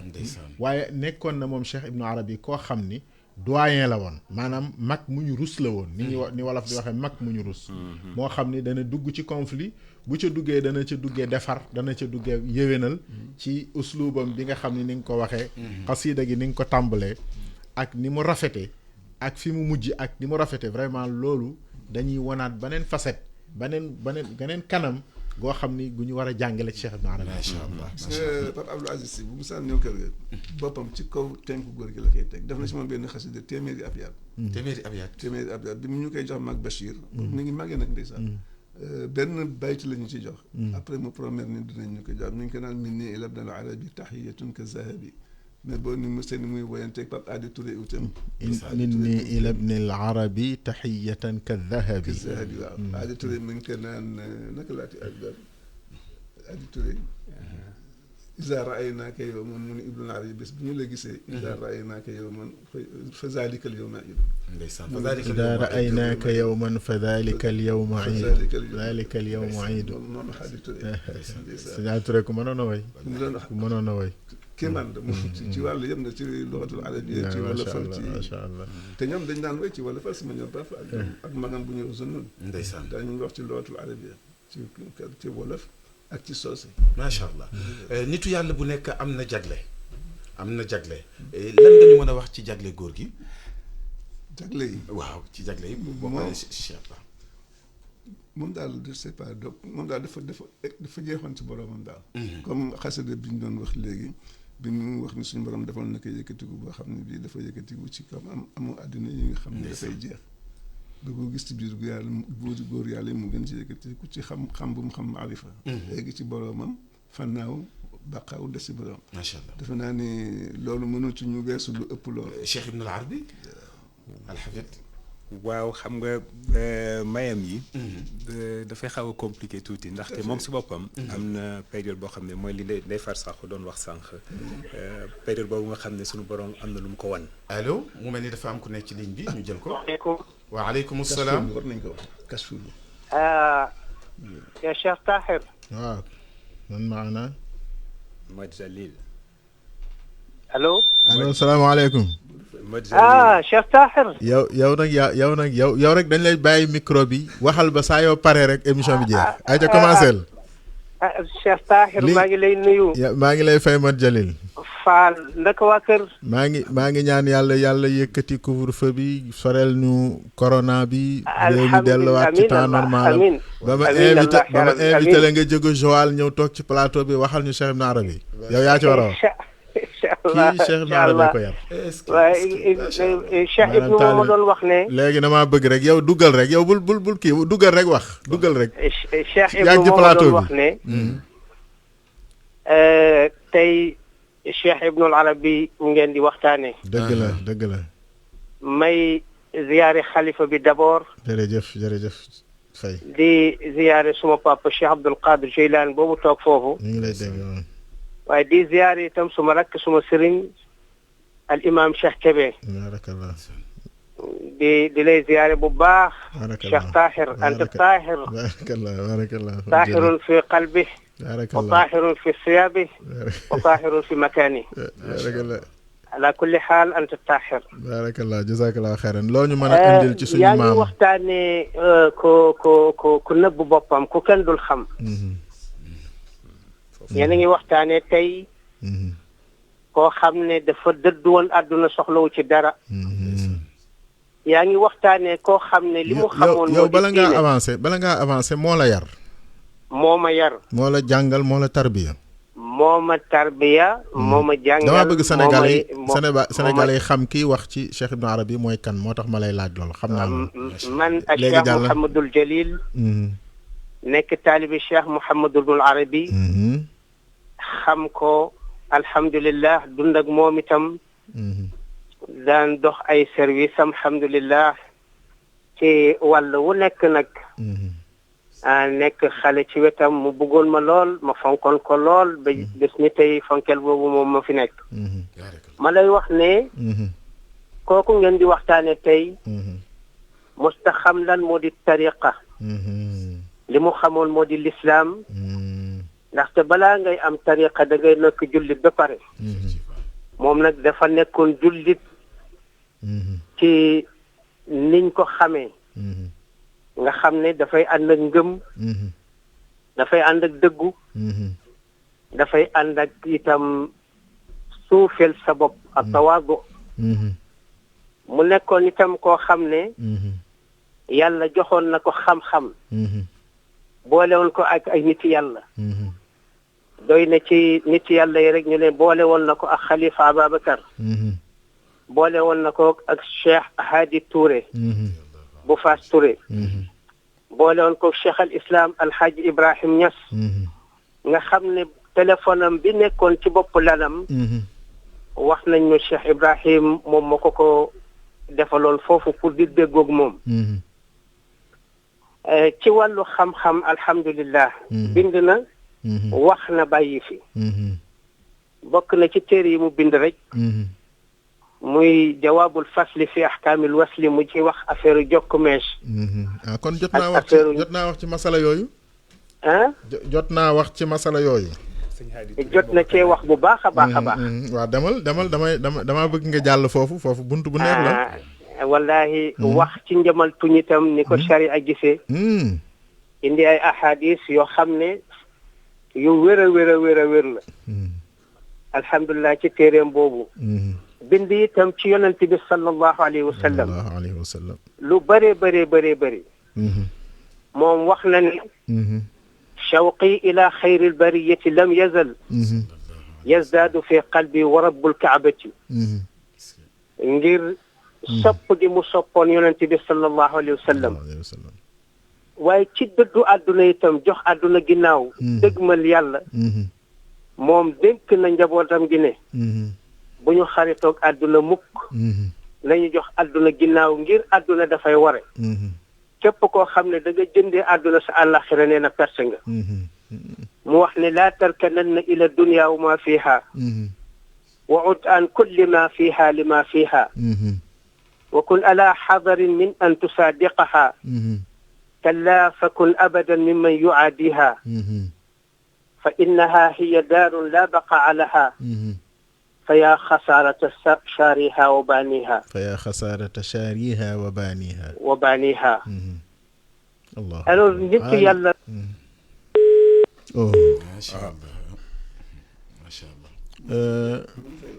waaw Modou Jalil moom moo doon wax loolu mu bind ne li maam Ibnu bind si yokku mees. sëñ Hadi Touré. moo bindoon maam Ibnu di ko laaj. ci wàllu boobu. ci masala mi mu bind ko defal ko téere. parce que lii dafay kii rek si ñi mu jokkaloon ak na mu doon jokkalee ak ñi mu bokkal jamono. Cheikh Baye ak beneen dimension. bu jara taxaw. mooy bari na tey ay góor yàlla yu ñuy tudd ñi ni cheikh lañu am nañu nii. mais soo leen làmbee ci wàllu fóore. day des. dëgg la. cër ci yàlla. jaayil du ko am. kuy làmbatu du ko am. mu xaqiq moo koy am. bala ngaa am cër ci yàlla. da ngay maîtriser masala yi. maîtriser charia parce que charia mooy yoonu yàlla. mënoo dem ci dëkk te jaaroo ci yoon wa. bu fekkee ñoom Serigne Hadi Touré ñoom Cheikh Ibrahima Niass ñoo doon bindanteeg moom muy joxe ay fatwa. di ci fatwa yi tax muy wëlbati fatwa bi di ko def far téere ndax njariñ lu ci làmbo kooku daf lay indilaat duggaat ci portrait Cheikh Ibn Arabi l'intellectuel, Cheikh Ibn Arabi le mufti. Effectivement. Mufti. Parce que tam attention suñu mag ñi Sénégal gi réew mu kawe la ci xam-xam. dëgg la suñu maam yi. fi ñu toll woon. boo defoon ma jamma islam yi ci àddina ñu dajale borom xam-xam yi. ci kawe la ñu. asalaamaaleykum. waaleykum salaam. Modou Jalil moo dellu suñu may ko mu kii Modou Jalil li nga doon wax am na solo. te kenn du doyal sa wax yow. ci jataay bi ndax alhamdulilah wóor na ma ni boo fi nekkoon Pape Kader a ngi nii Cheikh Ibno ngi nii yow la ñuy yabal. waaye sori rek moo tax. léegi yaa ngi nekkoon ci buntu wax ci ay taali mu allifaatam ni mu liggéey. wax ni loolu loo ci gën a kii. boo paree nag am na laaj bu ma lay laaj. mooy nga dikkal ñu ci portrait suuraam moom ci boppam. xam naa pour bañ leen a retenir sax. dama duggoon rek pour wan la sama mbégte ci yow. jërëjëf. ndaxte yow mokk nga te soppe nga. jërëjëf Faye. te wóor na yàlla ne kër gi nga jógee ak kër Cheikh Ibnu nga yemale. macha allah loolu moom wax nga ko dund nga ko. jëfe nga ko ñu gis ko. moo tax su ma la déggee rek ne yaa ngi def émission ci Cheikh Ibnu Arabi wala ku mun ci doon te ma mun a dugg rek. dinaa dugg ngir ndokkeel la. jërëjëf di lay ñaanal yàlla bu baax a baax lii yàlla defal la ci ndam lu mu sëkk. sa barke imaam barke Cheikh Ibnu Arabi. macha allah. laaj bi mooy nga dikkal ñu comme da ngaa bokk ci ñi mu yar. wallaahi. loolu chance bu rëy la. wallaahi ñu di la laaj moom nan la meloon. andi nañ ci waaye dañoo bëgg nga jaar ci. couleur yu mu gënoon a bëgg sax bëgg nañ la ko laajte yan couleur la gënoon a bëgg. waaw moom ak baat yu mu daan faral di gën di wax. bëggoon na lu weex. lu weex moom. bëggoon na ko lool. yan baat la daan faral di gën di wax. maanaam loo xam da ngay jàpp ni da koy faral di wax lu bari di ko répété. moom day xanaa bari woon na lu mu doon wax Latif nag daan na ko santaane itam pour ñu koy def. yaa Latif. ñun bi ñu nekkee. sëñ bi yow da ngaa waroon a teel a dugg waay. waaw boobu ay 12 ans la ñuy am. waaw. daan nañu toog ci perron bi. bu guddi jotee mu ñu def am xawiyu. ñu séddoo ko ci suñu biir. macha allah. bokk na itam ci lim doon digle. yéen ñi nga xam ne yéen a nekk ak man. na ngeen fexe ba nekk benn. na ngeen fexe ba bu ku tane moromam dimbale ko. na ngeen fexe itam bu kenn yëg sa bopp. ci kaw moromam. macha allah. waaw loolu moom daa na ko digle te itam xalifa bi Cheikh Zanouni. Cheikh Bachir Ibnul Arabi ñoom ñëpp. toog naa ci seen ron ñu sas ma. ak sam papa Youssouf. ñii ñoo ma jàngal ci doomi Cheikh Ibnul Arabi yi. Cheikh Zanouni xalifa bi. Cheikh Bachir Ibnul Arabi. ak Cheikh Youssouf li ñii ñoo ma jàngal ci ay doomam. macha allah yow sa témoignage am na solo koo xam ne. ku bëggoon boppam la. nekkul rëy nag. nekkul itam puukare ci moom. waaye man daan na ma faral di yónni autir bu daan dem Grand Thiès di jóge buntu dépôt. comme man dama bëggoon lu rafet man itam. su ma demee dama koy utal voiture bu rafet. fas boo xam ne bu suur la. parce que moom lépp. daf ci àndoon ak yërmande boo ko indilee fas bu jeex rek. ndeysaan boo moytuwul. du ko neex. dama ko daan utal fas bu suur. utal ko voiture bu rafet. ko defee ma indi ko. jërëjëf. daan itam di def buy dem Grand Thiès. mu teg ma ci kanamu voiture bi. ma ànd ak moom. maa ngi lay wax benn anecdote boo xam ne alhamdulilah dama ci sant yàlla dama mos a sibiru. comme sam papa Abdou Khadir dama dëkkoon ak moom. te moom docteur la woon Cheikh Jalil waxtu wi moo ñu dab dafa am solo ba nga xam ne bëgguñ la woon dagg waaye dañu yegsi ci fi waxtu wi di waaj a jeexee. te bëgg nañu invité yi ñu tàggatoo.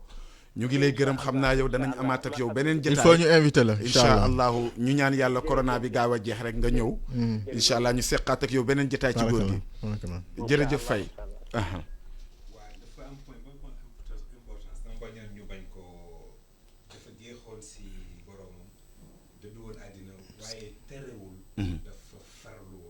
macha allah bàyyi waaw cëram ci àdduna it mu ko daan dox. ndeysaan su jeexoon du wàcc day dem immédiatement mu changé lu toll ni Mahmoudan toppatoo na fa ba def fa 135 hectares yoo xam ne titre foncier la moom moo toppatoo titre foncier li mu bëggoon wax moom mooy jeex na si boromam waaye bàyyiwul àddina loolu mooy melokaanu nitu yàlla waaw ku jeex ci borom ba far wëy ba sar booba da njàng maa des rek macha allah nitu yàlla bu jaar ci formation bi mu war a am ak li mu doone fóore macha allah lii nga wax mu nekk résultat am day nekk lu naturel Cheikh Salih mu ngi ñuy signaler ne waxtu wi jeex na dañuy tàggoo léegi waxtu wi waaw xam nga dama bëggoon nettali benn solo xam nga dana ci xaj wala déet waxtu wi jeex na de ci tàggoo rek kuur fa lañ nekk nag dëgg si borom bi defal kashfu bi mu koy defal kashfu waaw dafa binoon changé saat bu nekk dama bëgg kashfu bi lees bi demee mu fàtte wax soxla bi Cheikh na tontu ko nekk sa soxla boobu sa borom dana la ko defal waxtu bu jotee macha allah maa ngi jërë ngeen jëf jërë ngeen jëf kon incha allah waxtu wi jeex na tàkk rédaction teew nañ journalistes yi ñëw nañ incha allah suba ak jàmm danañu fi teew ak beneen jotaayu mag ñi danañ waxtaane Alxaaji Ahmed Deme Sokone lu jiw a jeexut nag jógu fi jërë ngeen jëf dafa neex